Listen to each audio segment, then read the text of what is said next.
जब काशी से आए तो वृंदावन में हमारा कोई परिचय तो था नहीं, तो एक संत से मिले तो उनसे कहा अगर हमें 3 दिन वृंदावन रहने को मिल जाए तो हम दर्शन कर लें। बिहारी जी के नाम सुना था, कहाँ है बिहारी जी कुछ पता नहीं। तो उन्होंने एक जगह हमको रखा और जब यहाँ दर्शन किया, रास और कथा सुनी।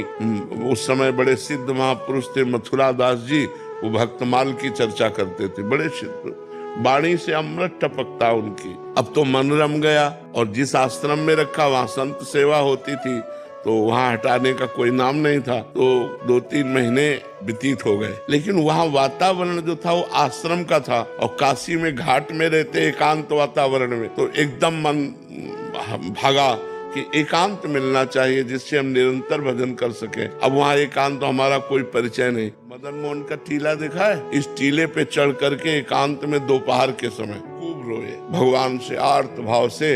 1 रुपया पास नहीं, एक व्यक्ति से परिचय नहीं, 1 इंच जगह नहीं, बिल्कुल अकिंचन ऐसे खूब रोए कि भगवान मुझे वृंदावन वास दे दो। कहीं भी अगर एक कोने में मैं पड़ा रहूं, वृंदावन से कभी बाहर न जाऊं तो मेरा जीवन सार्थक हो जाए। प्रभु अब मैं रास के बिना नहीं जी सकता, अब मैं वृंदावन के बिना नहीं जी सकता। रोए बच्चा, जब खूब रोए, घंटों रोए और रो करके अब सोचा कि अब चलो काशी चलते हैं। पुनः जैसा हमारा जीवन था, तो जो ही उतरे तो एक छोटी सी इतनी बड़ी लाली गौर वर्ण की हमारा चला पकड़ा। दोपहर का समय था और बस ऐसे घूमने लगी चारों तरफ और बोले थे जाएगो बाबा जाएगो। तो हमारी तो कुछ समझ में नहीं आ रहा था क्योंकि भाव में एकदम उतरे थे। अचला छीनाए से चल दिया। जब आगे चले तो हमारे दिमाग में आया ये लाली क्या कह रही थी, जाएगो बाबा।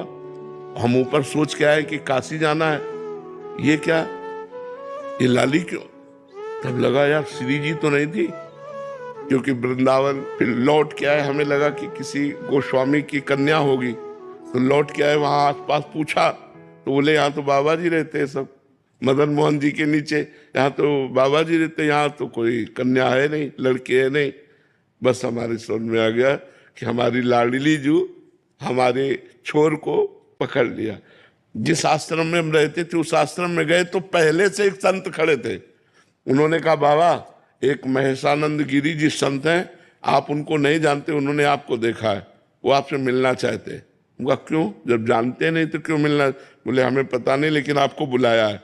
हम गए, बोले वहां जहां आप रह रहे हो वहां अनुकूल आपके नहीं होगा, एक कमरा है एकांत में, आप यहाँ रह लीजिए। आप क्या व्यवस्था लाडली जी की, और आज देख लो सब व्यवस्था उन्हीं की।